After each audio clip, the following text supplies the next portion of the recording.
Hello friend, कैसे हैं आप सब। आई होप आप सभी बहुत अच्छे होंगे। तो फ्रेंड, आज के वीडियो में हम लोग बात करने वाले हैं बीए फर्स्ट सेम के अर्थशास्त्र, है ना।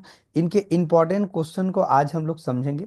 इनके पहले वाला और आपने वीडियो देखा होगा कि क्या क्या इम्पोर्टेंट क्वेश्चन एग्जाम में आ सकते हैं और आने की जो संभावना है और पूछे गए हैं।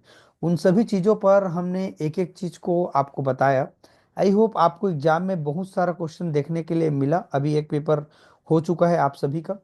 तो कुछ बच्चे का कमेंट आया कि सर, जो हमारा पेपर है, कुछ पेपर मिस हो रहा है जैसे कि अर्थशास्त्र।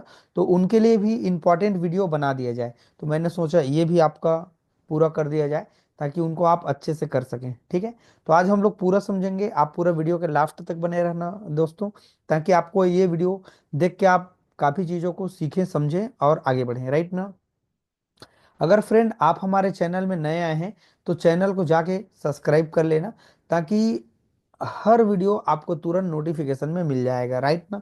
चलिए वीडियो को हम लोग स्टार्ट करते हैं। अगर वीडियो अच्छा लगेगा, लाइक कमेंट करना मत भूलिएगा, ताकि ये ही लाइक कमेंट करेंगे आप तो हमको अच्छा लगेगा। ऐसा तो नहीं है कि हम बहुत कमा लेंगे, ऐसा नहीं है। आप आगे जाएंगे वही हमारे लिए एक गुरु दक्षिणा होगा और वह हमको बहुत अच्छा लगेगा। राइट ना। तो आप सभी आगे जाइए और अपने नॉलेज के स्तर को आगे बढ़ाइए। इसी बहाना आप कम से कम पढ़ाई करेंगे कि आपके लिए कुछ इंपॉर्टेंट क्वेश्चन है जिसको आप तैयारी करके अच्छा से नंबर ला सकते हैं। पिछले वाला पेपर आपने देखा था कितना कितना नंबर का है। टोटल यहाँ 100 नंबर का पेपर आना है, जिसमें 30 नंबर आपका इंटरनल एग्जाम है और 70 नंबर का आपका मेन एग्जाम होने वाला है। आपने एक पेपर दिला लिया, आपको आइडिया भी हो गया होगा कि कितना नंबर का आना है। कुछ बच्चों को पेपर तो 25 तारीख को है। राइट ना। तो उनको भी आइडिया हो जाएगा मोटी मोटा। और इसमें पासिंग नंबर का अगर हम बात करें तो इंटरनल और मेन एग्जाम मिला करके असाइनमेंट वगैरह करके टोटल हमको 40% पाना है। इसका मतलब ये हुआ कि सपोज करिए कि आपको इंटरनल नंबर मिल गया, इंटरनल असाइनमेंट करके 20 नंबर मान लो, तो आपको थ्योरी लाना होगा 20 नंबर। टोटल मिला के ये कितना नंबर हो जाएगा आपका? 40 नंबर। ठीक है। अगर आपको इंटरनल ज़्यादा मिला हुआ है तो आप पेपर थोड़ा कम भी नंबर लाएंगे तो आपका 40 नंबर हो जाएगा। इसका मतलब ये हुआ कि पासिंग मार्क का लाना कोई बहुत बड़ी बात नहीं है सेमेस्टर में। एक बात हमेशा बच्चों मेरा याद रखना, जब ईयरली एग्जाम होता था तो 70 नंबर बहुत परसेंट होता है ईयरली में। 70 नंबर अगर कोई ले आते हैं तो बहुत वो नंबर है। लेकिन सेमेस्टर एग्जाम में ये जो 60% नंबर है, 60% अगर आ रहा है तो मान लीजिए कि वो बहुत ज़्यादा नंबर नहीं है, क्योंकि इसमें इंटरनल नंबर है, असाइनमेंट है, सारा चीज करके आपका परसेंट बढ़ जाएगा। तो कुल मिला के आपको देखें तो आप जब तक अगर 75 से प्लस परसेंट नहीं लाएंगे तो मुझे नहीं लग रहा है कि आपका अच्छा खासा वो परसेंट कहलाएगा। तो इस तरह से चीज़ों को आपको मैं समझा रहा हूँ, आपका जीवन बेहतर हो, आप कुछ अच्छा करें और ये मेहनत करेंगे बच्चों, तभी आप अच्छा सफल होएंगे। हम कभी नहीं चाहते हैं कि आप दलदल में फंसे।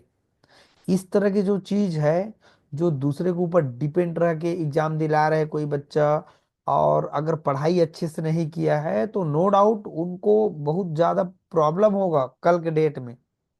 आज अच्छा लगेगा उनको, लेकिन कल के डेट में उनको प्रॉब्लम होगा, क्योंकि वो पढ़ाई अच्छा नहीं किया रहेगा। तो उनका एक तो विकास रुक जाएगा और हम नहीं चाहते। हम टीचर हैं तो हम बिल्कुल कभी नहीं चाहते कि आप मेहनत ना करें। हम ये चाहते हैं कि अभी आपको उम्र है पढ़ने का, आप अच्छे से मेहनत कर सकते हैं, पढ़ सकते हैं, है ना, और अपने आप को बेहतर बना सकते हैं। तो मेरा कहना वही है बच्चों कि आप अच्छा मेहनत करें और अच्छा परिणाम आपके सामने आए, रिजल्ट अच्छा आएगा, आप भविष्य में अच्छा कर पाएंगे। क्लियर। चलिए आगे चलते हैं। यहाँ पर आप देख पाएंगे एक एक नंबर का 10 प्रश्न देख पाएंगे, और यहाँ पर 5 क्वेश्चन रहेगा 4 4 नंबर का। और यहाँ पर देख पा रहे हैं, यहाँ पर 10 10 नंबर का 4 क्वेश्चन है। 40 नंबर, 40 20 60 और 10 70 नंबर। चलिए हम लोग चलते हैं यूनिट फर्स्ट की ओर। इसमें कौन कौन से जो क्वेश्चन है पूछने की संभावना है और आ सकते हैं, और आपके नॉलेज के लिए भी क्या पढ़ना चाहिए। देखिए बच्चों, आप कभी भी पर्सन के पीछे इतना भी नहीं भागना है आपको। आपको एक अच्छा व्यक्ति बनना है, अच्छा नागरिक बनना है, उसके लिए आपको चीजों को पढ़ना पड़ेगा, राइट ना। तो जितना अच्छा आप पढ़ते जाएंगे, चीजों को सीखते जाएंगे, समझते जाएंगे, तो नो डाउट आप बेहतर होंगे, इसकी गारंटी मैं लेता हूँ, राइट ना। तो ये चीजें आप अच्छे से करिए प्लीज, है ना, बात तो मानना चाहिए आपको। देखिए, यहाँ पर जो पहला हमारा प्रश्न है, यहाँ पर बहु विकल्पीय प्रश्न आपको मिलेगा चैप्टर में, और लघुत्तरी प्रश्न है और दीर्घोत्तरी प्रश्न है। तो ये लघुत्तरी प्रश्न हम लोग पहले समझते हैं, इनके क्या क्या प्रश्न हैं, और आपको मैं थोड़ा सा दिखा रहा हूँ। ये सब चीज इसमें शामिल है, यहीं से आपका लघुत्तरी बन जाएगा, यहीं से दीर्घोत्तरी बन जाएगा, क्लियर, यहीं से आपका 1 नंबर का क्वेश्चन बन जाएगा। भारतीय संस्कृति में अर्थशास्त्र की उत्पत्ति का वर्णन करना है। ये पहला सवाल हमारा सबसे इंपॉर्टेंट है, अथवा प्रश्न आप देख सकते हैं। भारतीय समाज में संस्कृति तथा अर्थशास्त्र में क्या संबंध है, उनको स्थापित कीजिए। तो ये आपका पहला सवाल बहुत इंपॉर्टेंट है। अर्थशास्त्र की परिभाषाओं का विकास पर उल्लेख को लिखना है। ये भी आपके लिए बच्चों इंपॉर्टेंट है, आप चिन्ह लगा लेंगे, अथवा प्रश्न भी आप जरूर देखें। अर्थशास्त्र की प्रकृति और क्षेत्र से आप क्या समझते हैं, और अर्थशास्त्र की विषय वस्तु के अंतर्गत प्रकृति और क्षेत्र को समझाइए, विभिन्न दृष्टिकोण की संक्षिप्त में व्याख्या कीजिए। ये भी आपके लिए बहुत ज्यादा इंपॉर्टेंट है। और व्यष्टि अर्थशास्त्र क्या होते हैं, इनके विषय क्षेत्र और महत्व को आपको बताना है। अगला क्वेश्चन है, उनको मतलब है समष्टि अर्थशास्त्र क्या होते हैं, इनके आर्थिक विश्लेषण के महत्व और सीमाओं का व्याख्या करना है। ठीक है, ये आपके लिए बहुत इंपॉर्टेंट है। अगला हमारा जो सवाल दिखाई दे रहा है, नव प्रतिष्ठित और आधुनिक अर्थशास्त्र का जीवन परिचय बताते हुए उनका व्यवसायिक जीवन का वर्णन कीजिए। इनको छोड़ दीजिए। 8वां क्वेश्चन, छठवां भी छोड़ दिया मैंने। अर्थशास्त्र एडम स्मिथ का परिचय देते हुए उनकी उपलब्धि का वर्णन कीजिए। इंपॉर्टेंट है। प्रमुख अर्थशास्त्र जे एम किन्स तथा अल्फ्रेड मार्शल का व्यक्तिगत जीवन तथा उनकी उपलब्धि को बताना है, राइट ना। अगला क्वेश्चन देखते हैं।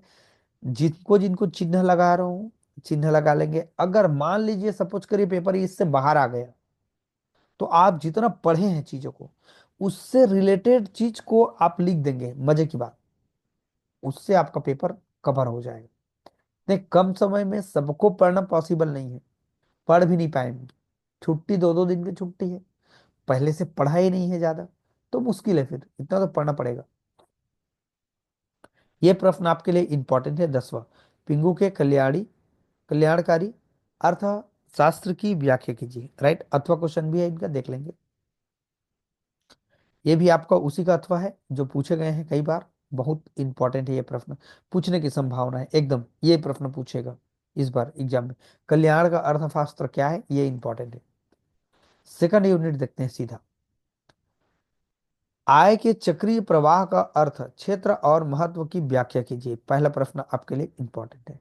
राष्ट्रीय आय से क्या अभिप्राय है, राष्ट्रीय आय की महत्वपूर्ण विधियों का वर्णन करना है, समझाना है। ये भी आपके लिए इंपॉर्टेंट, सॉरी, तीसरा क्वेश्चन इंपॉर्टेंट है आपके लिए, इसको आप क्लीन कर लेंगे, ठीक है।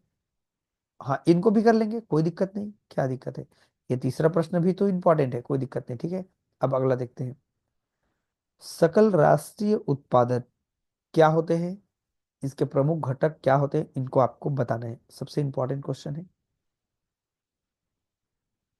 जो एनपी है ना, यहाँ पर लिखे हुए हैं एनएनपी, अच्छा एनपी नहीं है, एनएनपी क्या है, और शुद्ध राष्ट्रीय उत्पादन की गुणवत्ता गणना किस प्रकार की जाती है, ये आपके लिए बहुत इंपॉर्टेंट है। मांग से आप क्या समझते हैं, मांग के विभिन्न प्रकारों को आपको बताना है। अगला क्वेश्चन है हमारा 9वां, उपभोक्ता की बचत की धारणा का विवेचना कीजिए। सबसे इंपॉर्टेंट है, इस चैप्टर का पूछे गए कई बार, देख सकते हैं पूरा, बहुत इंपॉर्टेंट है। ये ऊपर का जो प्रश्न है बच्चों, दीर्घ उत्तरी प्रश्न नहीं है, वो शॉर्ट है। ऊपर का जो क्वेश्चन है कुछ आप देखेंगे तो आपको मालूम हो जाएगा, इधर के दीर्घ उत्तरी प्रश्न है। ऊपर का कुछ प्रश्न अगर मिस हो जाए तो उनको भी आप थोड़ा देख लेंगे, लेकिन जितना मैं चिन्ह लगा रहा हूँ लगभग उतना को आप पढ़ लेंगे। दीर्घ उत्तरी प्रश्न ये है, उपभोक्ता की बचत से आप क्या समझते हैं, इनके महत्व का वर्णन कीजिए। तो ये 10वां 9वां ये लॉन्ग क्वेश्चन है। और मांग से आप क्या समझते हैं, ये तीनों को आप बिल्कुल पढ़ें। और ऊपर का शॉर्ट क्वेश्चन है लगभग, है ना। ऊपर का आप देख लेंगे, आपको क्लियर समझ आ जाएगा जब आप पढ़ेंगे तो। अगला सवाल है, ये यूनिट 3 है हमारा, टोटल 4 यूनिट आपको देखने के लिए मिलेगा।